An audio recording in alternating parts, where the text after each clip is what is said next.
तो आज हम पढ़ने वाले हैं ग्रेगर जॉन मेंडल।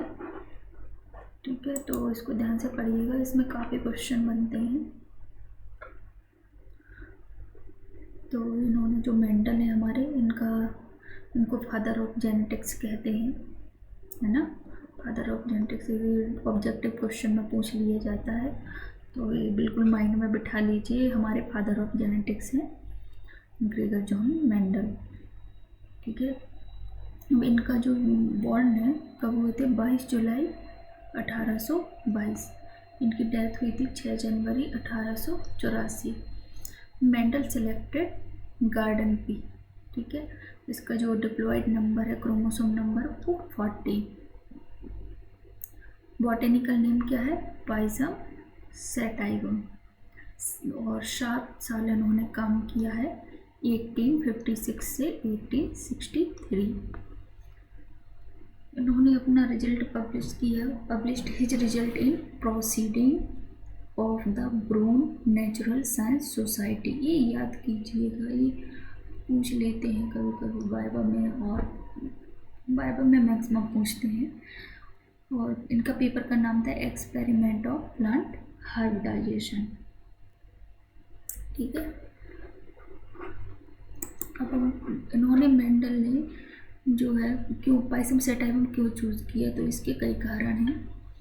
पहला है शॉर्ट लाइफ, इसका शॉर्ट लाइफ है। ठीक है, यदि जीवन चक्र कम होगा तो क्या होगा, हम ज़्यादा से ज़्यादा एक्सपेरिमेंट कम कर सकते हैं। ठीक है, पहला रीज़न ये हो गया। दूसरा, easy to grow in lab, आसानी से इसको क्या है लैब में उगाया जा सकता है। पौधा भी बहुत बड़ा तो होता नहीं है कि भाई हाँ उसमें बहुत ज़्यादा दिक्कत हो। नेक्स्ट है लार्ज नंबर ऑफ स्प्रिंग, इसकी हमें जो संतति है ज़्यादा मिल जाती है, तो अच्छे से एक्सपेरिमेंट होगा, एक्यूरेसी ज़्यादा हम कर पाएंगे उसको देख के।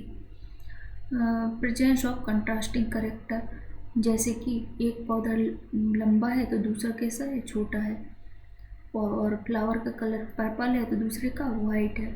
ठीक है, एकदम कंट्रास्ट है, आसानी से पहचाना जा सकता है।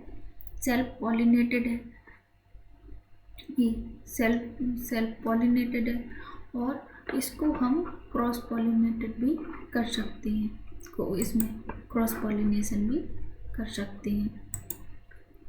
ठीक है, तो यहाँ से क्रॉस पॉलिनेशन क्या करेंगे, हम कर सकते हैं। Easy identified trait are available in pea, easily इसको हम कैसे क्या है पहचाना जा सकता है। अब एक गोल शेप का है, वो एक झुर्रीदार है, तो उसको आसानी से पहचाना जा सकता है ना। ये हमारे हो गए मेंडल के कारण। क्यों चूज किया मेंडल ने पाइजम सैटाइवम। ट्रेड मेंडल स्टडी, जो मेंडल है इन्होंने 7 कैरेक्टर लिए थे। ठीक है, 7 कैरेक्टर कौन कौन से हैं, first seed shape, seed colour. ठीक है, दोनों याद रखना है हमें, सीड शेप और सीड कलर। यहाँ पर seed shape, seed colour, pod shape, pod colour, flower colour, flower position और हाइट। तो सीड शेप क्या था, इनका 2 ट्रेट, करेक्टर एक ही है हमारे पास, सीड शेप। ठीक है, इसके ट्रेट 2 हैं।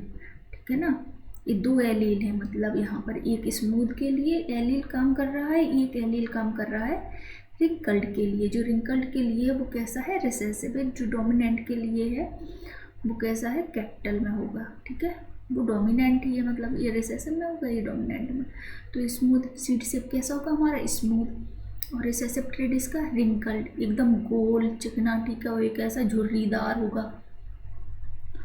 और इस करेक्टर को, सीड शेप को कंट्रोल करने वाला जीन जो है क्रोमोसोम नंबर 7 पर मिलता है हमें। ठीक है, और जो सीड कलर के लिए जो जीन है वो मिलता है क्रोमोसोम नंबर 1 पर। इसके ट्रेट क्या है, डोमिनेंट ट्रेट येलो है, सीड कलर ध्यान देना, सीड कलर के लिए येलो डोमिनेंट है और ग्रीन रिसेसिव है सीड कलर के लिए। पॉड शेप के लिए जो डोमिनेंट ट्रेट है वो इन्फ्लेटेड है, और रिसेसिव ट्रेट कंस्ट्रिक्टेड है। और और अब देखो यहाँ पर जो क्रोमोसोम नंबर किस पर मिलता है हमें, ये वाला पॉड शेप का जीन, जो जीन कंट्रोल करता है, ये मिलेगा हमें क्रोमोसोम नंबर 4 पर। ठीक है। पॉड कलर में जो डोमिनेंट ट्रेट है वो कैसा है, ग्रीन, और ये येलो है। ठीक है। फ्लावर कलर पर्पल और recessive trait white. Flower colour में क्रोमोसोम नंबर 1 पर मिलेगा ये वाला जीन जो फ्लावर कलर को कंट्रोल करेगा।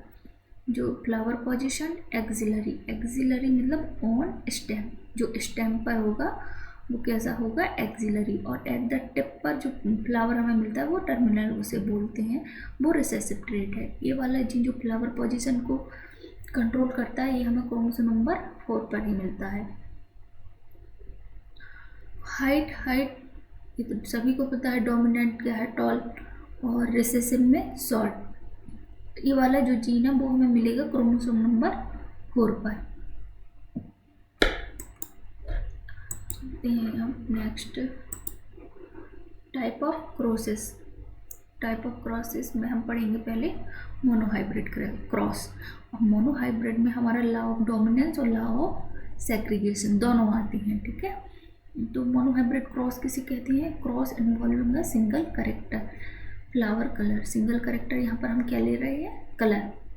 ठीक है।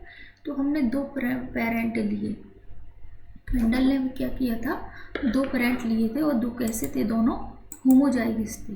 यहाँ पर हमें दोनों होमोजाइगस दिख रहे हैं ना, कैपिटल पी एक डोमिनेंट होमोजाइगस है, स्मॉल पी एक कैसा है, रिसेसिव होमोजाइगस है। अब इन दोनों के बीच हमने क्रॉस कराया, क्रॉस में हमें क्या मिला, F1 में मिला कैपिटल पी और स्मॉल पी, मतलब एक हेट्रोजाइगस है। यहाँ पर हेट्रोजाइगस, ठीक है, हेट्रोजाइगस है, लेकिन क्या है, ये हमें मिला फ्लावर पर्पल कलर का। ठीक है, क्योंकि यहाँ पर जो कैपिटल पी है वो डोमिनेट कर रहा है किस पर, स्मॉल पी तो अपना प्रभाव नहीं दिखा रहा ना, क्योंकि ये रिसेसिव जब कोई डोमिनेंट होगा, ठीक है, तो डोमिनेंट के कारण ये क्या है, ये अपना प्रभाव दिखा ही नहीं पाता है। ठीक है, तो यहाँ पर जो कैपिटल पी, जब भी कैपिटल पी रहेगा और स्मॉल पी, तो ये अपना प्रभाव छोटा पी है जो नहीं दिखा पाएगा, क्योंकि यहाँ पर कैपिटल पी है, इसी वजह से। तो ये हमें यहाँ पर मिला पर्पल कलर का फ्लावर। इसको हम फिनोटिपिकली देख सकते हैं, ठीक है, लेकिन जीनोटिपिकली नहीं देख सकते हैं। जीनोटाइप यदि पता करना है तो हमें टेस्ट क्रॉस करना पड़ेगा, वो हम बाद में पढ़ेंगे अभी। ठीक है, अब यहाँ पर क्या हुआ, सेल्फिंग करा दी हमने इसकी, सेल्फिंग है ना, यहाँ पर सेल्फिंग कराई तो इसके पास इसी के तरह का जीनोटाइप होगा ना, जब सेल्फिंग करा रहे थे दोनों एक ही टाइप के जीनोटाइप होंगे। तो यहाँ पर हम सेल्फिंग करा रहे हैं तो कैपिटल पी का कैपिटल पी से क्रॉस होगा, क्या मिला यहाँ पर हमें, कैपिटल पर्पल, दोनों सेम है ना, होमोजाइगस डोमिनेंट पर्पल फ्लावर मिला। और यहाँ पर भी हमें, ये हेट्रोजाइगस है, इस यहाँ पर भी हमें पर्पल फ्लावर मिलेगा। और यहाँ पर capital P small P in दोनों का क्रॉस कराया, ये भी पर्पल फ्लावर, यहाँ पर स्मॉल पी। अब यहाँ पर कोई कैपिटल पी तो है नहीं, इसीलिए अपना प्रभाव दिखा पाएगा यहाँ पर। तो जो हमें यहाँ पर फिनोटाइपिक रेशियो मिला है वो कैसा है, 3:1। 3 हमें कैसे मिले हैं, पर्पल कलर के फ्लावर, 1 2 3, ठीक है, और एक कैसा मिला है, वाइट। तो ये फिनोटाइपिकली हम अपनी आंखों के द्वारा इसको ऐसे देख सकते हैं, ठीक है ना, कि ये 3 पर्पल फ्लावर है और एक कैसा है, वाइट है। जीनोटाइपिक रेशियो, अब जीनोटाइप देख के देखो, यहाँ पर कैपिटल पी स्मॉल पी, ये 2 हैं इस तरह के, मतलब इसका जीनोटाइप दोनों का एक जैसा है ना, तो ये 2 आ गया। और एक हमें कैसा मिला, कैपिटल पी पर्पल, ये इधर, और एक ही हमें मिला कैसा, रिसेसिव डोमिनेंट, रिसेसिव होमोजाइगस, एक डोमिनेंट एक रिसेसिव और ये 2 हेट्रोजाइगस। तो ये हो गया हमारा जीनोटाइपिक रेशियो, 1:2:1। ये याद कर लो, ये बहुत काम का है, ठीक है। अब ये मोनोहाइब्रिड क्रॉस हो गया हमारा, ठीक है। नेक्स्ट चलते हैं, मोनोहाइब्रिड में क्या क्या आएगा, लॉ ऑफ डोमिनेंस और लॉ ऑफ सेग्रीगेशन। तो डोमिनेंस तो ये हमारा हो गया, यहीं पर जो डोमिनेंट करेक्टर होगा वही तो डोमिनेट कर रहा है ना यहाँ F1 में, डोमिनेट है ना, ये वाला P डोमिनेट कर रहा, ठीक है। तो यहाँ पर ये जो डोमिनेंट है वही डोमिनेटिंग कर रहा है यहाँ पर, ठीक है। लेकिन इसके पास दोनों जीन है, लेकिन यहाँ पे F1 में क्या मेंडल ने देखा कि पर्पल कलर के फ्लावर दिख रहे, क्योंकि वहाँ पर जीनोटाइप तो हम देख नहीं सकते ना किसी पौधे का। कोई पौधा है, फूल खिला है उसमें, तो हम फिनोटाइपिक ही देख सकते हैं कि भाई ये रेड कलर का है, ये वाइट कलर का है। जीनोटाइप तो हमें पता नहीं चलेगा, जीनोटाइप हम पता करेंगे उसका टेस्ट क्रॉस से, ठीक है। उसका रेशियो, टेस्ट क्रॉस का रेशियो 1:1, ठीक है। तो ये हमारा हमने यहाँ पर देख लिया। लेकिन जब F2 आया तो मेंडल ने क्या सोचा, भाई जब F1 था तब तो हमें मतलब जो ये रिसेसिव पेरेंट था इसकी तरह कोई नहीं दिखा, पूरा पर्पल फ्लावर थे, ठीक है। लेकिन F2 में हमें एक जो पौधा मिला वो कैसा मिला, रिसेसिव, जो पेरेंट यहाँ पर था इसी की तरह मिला हमें। मतलब जो इसके पास कोई तो ऐसी चीज़ है जो ट्रांसफ़र हो रही है बिना चेंज हुए, उसी को नाम दिया मेंडल ने फैक्टर, ठीक है। तो ये हमारा डोमिनेंट हो गया। अब हम चलते हैं लॉ ऑफ सेग्रीगेशन, वो भी उसमें भी मोनोहाइब्रिड क्रॉस ही आएगा। तो जो लॉ ऑफ सेग्रीगेशन है वो है क्या, देखो यदि पेरेंट के पास ना, यहाँ पर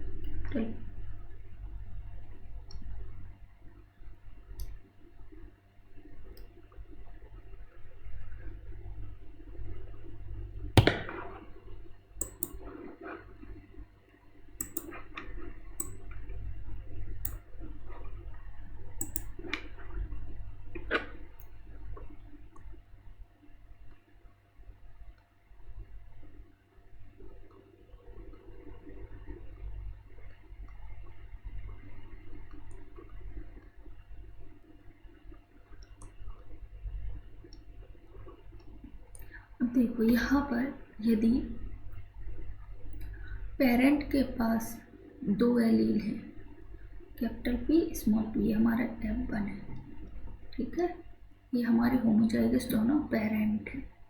तो ये क्या कह रहा है, the 2 alleles segregate from each other during the formation of gamete so that only 1 allele will be present in 1 gamete, ठीक है। यहाँ पर समझ लो आप, कैपिटल P इसका क्रॉस कैपिटल P और स्मॉल p, ठीक है। तो ये देखो इसका जो गैमीट बनेंगे कैपिटल P एक ही जैसे बनेंगे ना, क्योंकि दोनों के पास क्या है, कैपिटल P है। और इसके पास हमारे इसमें 2 तरह के गैमीट बनेंगे, ठीक है। एक तो बनेगा कैपिटल P और दूसरा बनेगा स्मॉल p। 2 गैमीट बनेंगे इसमें, दोनों डिफरेंट है ना, एक कैपिटल P और ये स्मॉल p, ठीक है। अब इसके पास एक ही जैसा है दोनों एलील, कैपिटल P, ठीक है। तो इसके पास कैपिटल P मतलब एक ही हो गया ना, एक ही तरह का कैपिटल P सिर्फ, है ना। इसके पास 2, तो ये क्या कह रहा है, द 2 एलील्स, ठीक है, segregate from each other during the formation of gamete. जब गैमेट का फॉर्मेशन होता है तो क्या होता है कि ये दोनों जो गैमेट हैं, ये दोनों जो एलील हैं अलग अलग गैमेट में चले जाते हैं, ठीक है ना, एक दूसरे से सेग्रीगेट होंगे और अलग अलग गैमेट में चले जाएंगे। So only 1 allele will be present in 1 gamete, इसीलिए एक गैमेट में एक कॉपी मतलब एक एलील प्रेजेंट होगा और दूसरे गैमेट में दूसरा एलील प्रेजेंट होगा, ठीक है। ये हमारा law of purity, law of universal है, ठीक है। इसको याद करना, ये बहुत ही इम्पोर्टेंट है।